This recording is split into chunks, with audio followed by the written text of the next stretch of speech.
আসসালামু আলাইকুম deer online students.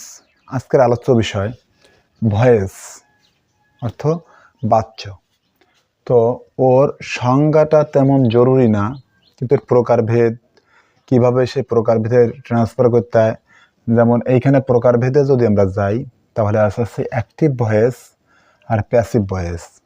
অর্থাৎ অ্যাক্টিভ আর প্যাসিভ, অ্যাক্টিভ মানে হচ্ছে কর্তৃবাচ্য অ্যাক্টিভ ভয়েস, আর প্যাসিভ ভয়েস মানে হচ্ছে কর্মবাচ্য। আমি সংক্ষেপে এই কর্তৃবাচ্য এবং কর্মবাচ্য সম্পর্কে বলবো।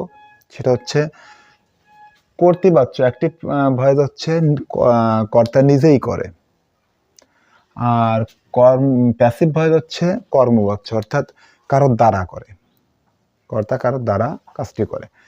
তো এইখানে এটা আমার বেশি বোঝানোর দরকার না, কারণ কি এইখানে রুলস বা সংক্ষেপে কিভাবে অ্যাক্টিভ থেকে প্যাসিভ করতে হয় এইটে বোঝাটা মেইন জরুরি। তো আমি সেই বিষয়ে আলোকপাত করার চেষ্টা করব।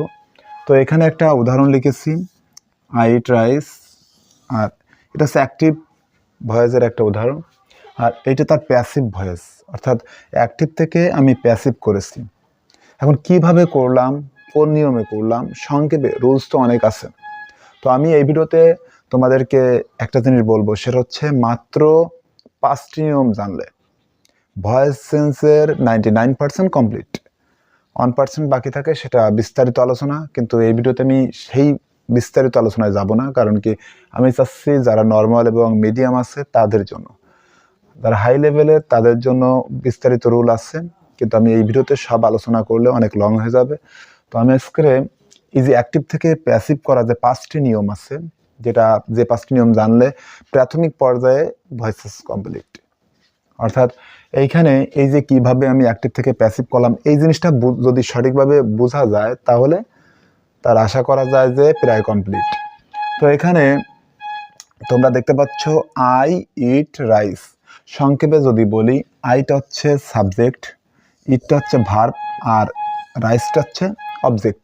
এটা জানার জন্য অন্য ভিডিওতে আমি জানাবো টেন্সের ব্যাপার, কিন্তু এইখানে আমার আলোচ্য বিষয় হচ্ছে ভয়েস চেঞ্জ। তা ভয়েস চেঞ্জ যেহেতু টেন্সের সম্পর্কে আগের থেকে ধারণা রাখতে হয়, যদি সেই সম্পর্কে ধারণা না থাকে কমেন্টে জানালে আমি সেই ধরনের ভিডিও দেওয়ার চেষ্টা করব। যদি বুঝতে সমস্যা হয় যে সাবজেক্ট বুঝি না, ভার্ব বুঝি না, অবজেক্ট বুঝি না, তাহলে আমি সেইভাবে ভিডিও দেওয়ার চেষ্টা করব। আমার কাছে নর্মাল স্টুডেন্ট হোক, মিডিয়াম হোক, ভালো হোক, কোনো সমস্যা নেই, কারণ যেভাবে বুঝতে চায়, আমি আমার অনলাইন স্টুডেন্টসের জন্য চ্যানেলটা খুলেছি। তো আমার কথা হচ্ছে এখানে লজ্জা পাওয়ার কিছু নাই, আমি নর্মাল জিনিসগুলো শেখানোর চেষ্টা করব, সমস্যা নাই সেটা। তো এখানে প্রাথমিক পর্যায়ে যেটা জানা লাগবে সেটা হচ্ছে সাবজেক্ট চেনা লাগবে, ভার্ব চেনা লাগবে, অবজেক্ট চেনা লাগবে। এরপর আমি প্রথমে যে 5টা রুল, এখানে 1 2 3 4 5, এই যে 5টা রুল লিখেছি, এখানে প্রথমে আমি এখানে বলেছি যে অবজেক্টকে সাবজেক্ট করতে হবে। তো এখানে প্রথম যে সেন্টেন্সটা আছে তার অবজেক্ট হচ্ছে রাইস। তো এই রাইসকে কি করতে হবে, সাবজেক্টে আনতে হবে। তো আমি এই রাইসকে কি করেছি, এই যে সাবজেক্টে এনেছি।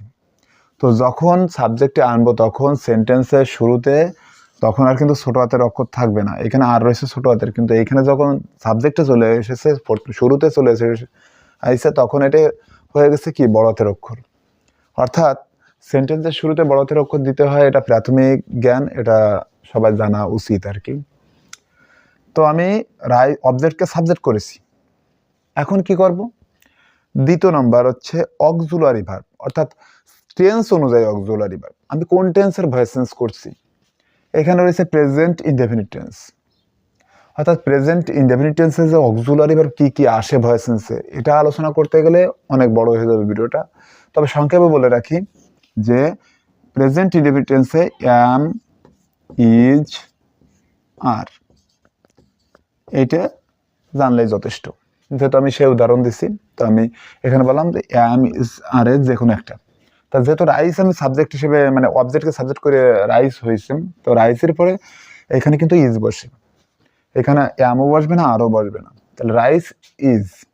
2 নম্বর রুল শেষ, অর্থাৎ অবজেক্টকে সাবজেক্ট করলাম, টেন্স অনুযায়ী অক্সিলারি ভার্ব আনলাম।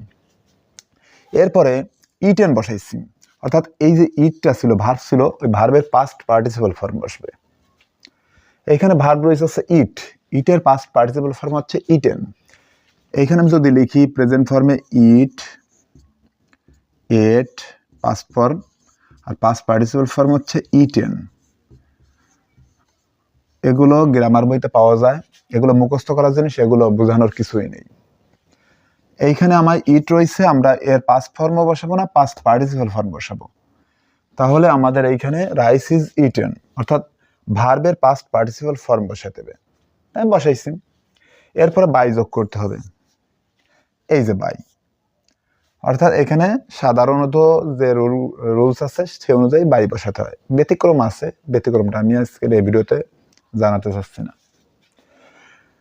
তো এখানে আমি বাই বসালাম, তাহলে রুল গেল 4টে। এরপর শেষে সাবজেক্টকে অবজেক্ট করতে হবে।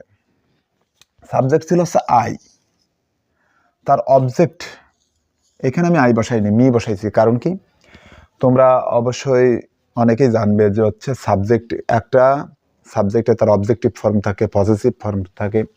তো এখানে আই যদি আমি দেখাই যে আইর পজিটিভ ফর্ম হচ্ছে মাই, আর তার অবজেক্টিভ ফর্ম হচ্ছে মি। এইখানে এই ফর্মগুলো যদি না জানা থাকে আমাকে বললে, কমেন্টে জানালে আমি এই subjective form, positive form, objective form এগুলো সম্পর্কে একটা ভিডিও দেওয়ার চেষ্টা করব। তো এগুলো কিন্তু মুখস্থ করার জিনিস, এগুলো বোঝানোরও কিছু নেই, আন্দাজে লেখারও কিছু নেই। তো এইখানে যেহেতু আমার সাবজেক্টকে অবজেক্ট করতে হবে, তা আইকে আমি সরাসরি আই কিন্তু আমি অবজেক্টে বসাতে পারি না। তার অবজেক্টিভ ফর্ম অর্থাৎ আই রয়েছে সাবজেক্টে, তার অবজেক্টিভ ফর্ম হচ্ছে মি। তো এইখানে আমি মি বসাইছি, অর্থাৎ সাবজেক্টকে অবজেক্ট করেছি। তো মোটামুটি এই ছিল 5টা রুল। এই 5টা রুল ব্যবহার করে সাধারণ পর্যায়ে ভয়েস চেঞ্জ করলে কোনো সমস্যা নেই। তবে ব্যতিক্রম যখন একটু উপর লেভেলে অর্থাৎ বড় ক্লাসে যেতে হয়, তখন এই সাধারণ নিয়মের থেকেও ব্যতিক্রম রুলস দরকার হয়।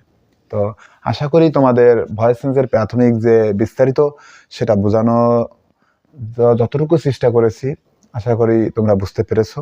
আর এরপরে যদি ভার্বের রূপ, মানে ভয়েস চেঞ্জের যে অক্সিলারি ভার্ব আছে, তারপর ভার্বের রূপ, তারপর subjective form, objective form, positive form সম্পর্কেও যদি জানার ইচ্ছা থাকে কমেন্টে জানালে আমি সেই ধরনের ভিডিও দেওয়ার চেষ্টা করব। তো আশা করি ভিডিওটা তোমাদের ভালো লেগেছে। যদি ভালো লাগে তাহলে লাইক, কমেন্ট, শেয়ার করো। আর ইউটিউবে হলে চ্যানেলটা সাবস্ক্রাইব করে রাখো, যাতে পরবর্তীতে শিক্ষামূলক ভিডিও সবার আগে দেখতে পারো। আর হচ্ছে যদি ফেসবুক পেজে হও তাহলে পেজটা ফলো করে রাখো। আসসালামু আলাইকুম।